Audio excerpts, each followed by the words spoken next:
Hello friends, for today's video I wanted to go through a list of various things that have been announced over the course of the last few months and just kind of chat through some of these announcements. I'm going to break this down by medium, so we are going to start with video games, then we'll segue into adaptations, and then we'll get into some anime and manga news. There isn't a whole lot of news that has been particularly exciting in the video games world. I have been so thoroughly invested in Expedition 33, and I'm very curious to see if we're going to get announcements about some kind of DLC for that, or if we're going to hear more about other works that this has in development. But currently, the main video game that I am the most excited about is the new Ghost game. I have been excited about this for a while, and at the time I'm filming this, I have seen that there's an announcement that we're going to get a broadcast for the new Ghost, and we're going to get more of an inside look. So that will be up by the time this goes up. If you're also interested in this game, then I'll have that linked. That has me very excited because many of you know, I love Ghost of Tsushima, and I think it is absolutely amazing in so many ways. The idea of them making another story, I mean, I personally feel like they could, I'm not saying that this is what I ultimately want, but they could make a game that is very similar to Ghost of Tsushima, and they just kind of change the time period a little bit, change the main character, change the story, but ultimately it feels really similar, and I would still play it. That said, I am curious to see how they're going to distinguish it from its predecessor, what they're going to do that's different, if they're going to do different things that utilize advancements in technology, the ways that games have changed over the last few years, what they're going to do to make it stand out and stand separate from Ghost of Tsushima. So I'm very excited to jump into that and see what it has to offer. I can't wait for this game to come out in general. If you missed it, I am actually planning to go through the manga/anime Golden Kamuy, as it's not the exact same time period, but it does have some things about it that from some of the trailers we've gotten for the new game, I have seen there are some things that are overlapping since they both have historical Japanese settings, and I am going to be kind of doing a discussion or maybe a few discussions for Golden Kamuy around the time that the new game comes out, and then playing the game and probably doing some kinds of conversations about it as well. So if that's something you're interested in, then I will have more information about how all of that's going to go down. I originally was going to have one of my friends participate. I have a friend and my husband, we're all kind of planning on participating, but one of my friends is going to be a dad. So I think that there's a chance their schedule is going to change a little bit as we approach this, but there's still going to be some discussions about these stories. So if you're interested in that, be on the lookout. I'll have updates in the future. Before I move on to adaptation news, I am curious if you yourself are a gamer, and if from the games that I've talked about liking, if there are certain things that you're excited about that maybe I'm missing, because I just get so excited about video games. So if there's anything that you're like, I think that you would like this and I think you haven't seen this yet, please feel free to tell me and let me know.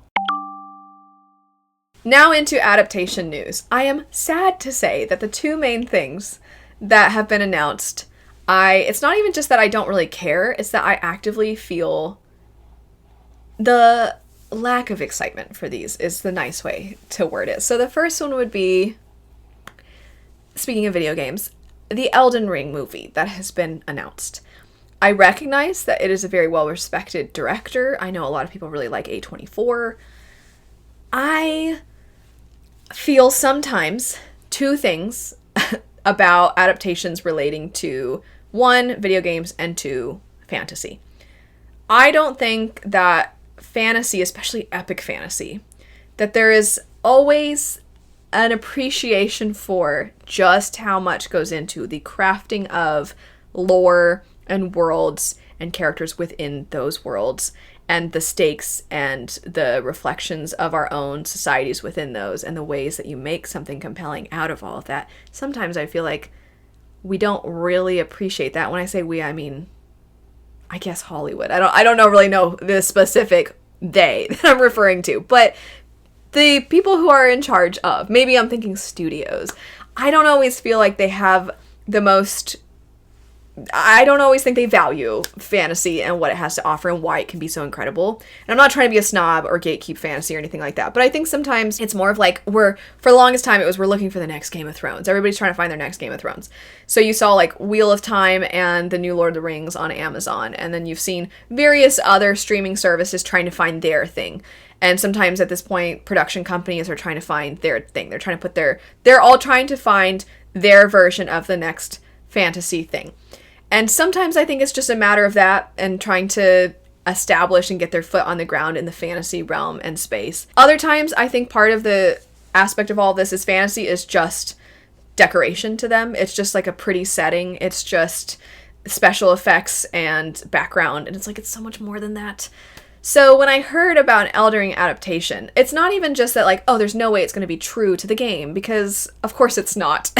Of course it's not. There's no way, right? It's not that it's not possible to be true to it. I just mean, what are we even talking about when we say that? Because there's so much lore and there's so many things to pull from. You could very easily still be true to the lore. It just depends on what lore you're talking about, and then do your own little story separate from, or you could try to do the way that the game is, where you don't really know what's going on. You're just kind of following this nameless character as they're navigating the lands between, and you're trying to piece together, and it's just all about the atmosphere. There are ways to do it where it can feel accurate. So I'm not saying that my pushback against the idea of an Elden Ring adaptation is like the, it's not going to be exactly the same, because of course it's not going to be exactly the same.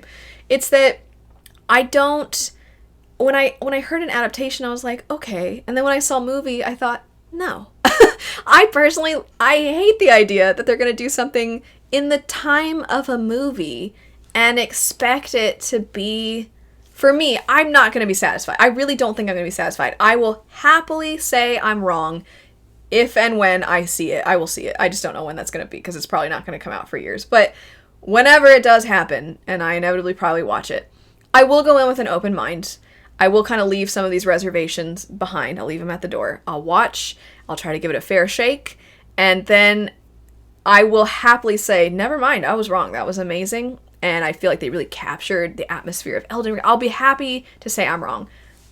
Currently, I'm not excited, though. Currently, I'm like, I think sometimes we're maybe giving a little more credit because it's A24, and we want to think of A24 as the lesser known things a chance, and they're not trying to just get their feet on the ground in this money-making kind of way. And I don't know if I think that's necessarily true. I think that they have the illusion that they are more of the underdog indie type of group, but I also think at the end of the day, they want to make money, and that's kind of what it feels like. But I could be wrong. I would love to be wrong about that. Anyway, and then the other thing, The Devils by Joe Abercrombie. It has been announced that there's going to be an adaptation, and I understand why. I think this is going to work for a lot of people in movie form. I didn't care for The Devils, and I'm sad that of all of Abercrombie's works, it would seem that this one is the most on the path to actually seeing an adaptation, because there have been other ones in the past, like Best Served Cold. I actually think of all the fantasy things that you could point to and be like, the next Game of Thrones, which we're all so tired. I know we're tired of that phrase, but if there's anything, I feel like you could do the First Law world. You could start with First Law, and then you could do what HBO's done, where then after you could do Age of Madness, and there's some parallels to First Law, and there's not that much magic. The world feels a little more familiar. I don't think it would be as difficult to capture. I feel like if any of them, that would be the route. But they went with The Devils, and I'm like, yeah, that makes sense. It's the most kind of Marvel, quippy, Deadpool feeling. Like, it's very edgy and just non-stop jokes. So I'm like, yeah, that makes sense. And I'm not upset that it's going to be adapted. I'm just sad that of all of Abercrombie's works, that's the one that we're going to get. So I'm not necessarily, I thought I would discuss this because these are two things. Like, I'm a huge fan of Abercrombie's works, written one of my favorite series of all time. And I love Elden Ring. So I wanted to talk about these things. And I know that these are probably some controversial opinions. And if you feel different, please let me know why you're excited about either or both of these things. I really like seeing differing opinions from my own. So if you have a different opinion, or if you have like hey, I think there's hope at the end of the tunnel, and here's why, feel free to elaborate on that. And now for the anime and manga news. And this is where we're going to go into things I'm just so excited for. So first off, we have officially gotten a trailer for another Frieren season, which is really exciting. I have really enjoyed Frieren. I don't know that I'm as swept up in the Frieren hype as maybe some others are. And I think it's just purely based on the fact that I read so much fantasy and I do like manga and anime, and I also like RPGs. So some of what Frieren is doing is very obviously, this isn't a interesting or different take, but a lot of it is building upon a familiar framework, and then it's doing it in a more slice of life, reflective, poignant way, which I really, really love. It's just I have seen some of this before and I value it and I like it, but it's maybe not taken me aback the same way, because if you've not encountered a story like that, it's like, yeah, this is why these kinds of stories are so fantastic, and this is why like RPG storytelling can be so meaningful, is because like when you take the time to just let the story unfold, sometimes it can really shock you what it's saying. And it's also beautiful and the animation's great, and I just in general think that it's so fun, and the things that it's saying are really beautiful and meaningful. So I'm really excited that we're getting another season. It's not my all-time favorite anime by any means, but I think it is definitely really great, and I do recommend this to a lot of people. I think it's exceptional. We also have an announcement that we're going to be getting more Apothecary Diaries, which of course we are. There was no way that we weren't going to get more of Apothecary Diaries, and I recently did a video discussing over on my main channel the ways in which we can look at flawed characters and flawed societies that these characters exist within, and how it can really say a lot about how we function and how we come to progress in our societies. And I feel like Apothecary Diaries does that really well. I'm actually considering working on this video essay where I tie these concepts to a specific character, and I really go in depth about not only that character, but Apothecary Diaries in general through that framework. And I'm really excited because I think Apothecary Diaries does this really well, but it's also on top of all that really, really funny as well. And of course, people, like the romance in it and the mystery of the week feeling, and it does a lot of things really exceptionally, and I am so excited that we're going to get more. Switching gears to a very different story, we have Spy Family. So if I'm not mistaken, it's been announced that the next season of the anime is scheduled to be released in October. Spy Family is just the best thing to put you in a better mood because it's so funny and so ridiculous. But I am waiting for the anime to catch up to some of the more emotional parts of the manga, because some of it, I mean, it's so stupid and fun for so much of it, and then all of a sudden there will be a single panel or a plot line that you're like, am I about to cry? What is this? And it's just fantastic, and I love it so much. So I can't wait for that. But also, the next volume of the manga is scheduled to be released very soon, and I am very much looking forward to that. I always have the best time coming back to Spy Family. And then also, finally, we have seen our cover for the next volume of Witch Hat Atelier, and the cover is gorgeous. I cannot wait until we get our hands on this, though it's not going to come out for a while because it takes a lot for these to be released.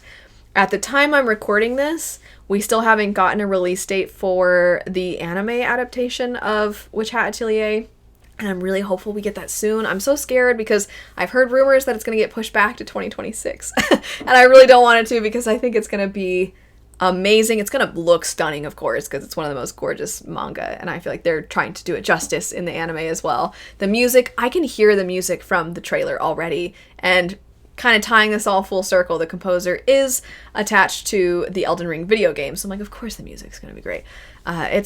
I'm just so excited for it, and I really hope that we get that announcement soon. But currently, in Witch Hat news, we have the cover for the next volume, and it's beautiful, and I can't wait for it. But that's it for some what's new in fantasy, or just other things that I am interested in that I enjoy. I will have any kind of release dates or anything like that for things I mentioned in the description bar in case you'd like to reference back to that. Thanks so much for watching, though. I hope you have a great rest of your day, and I'll see you later. Bye.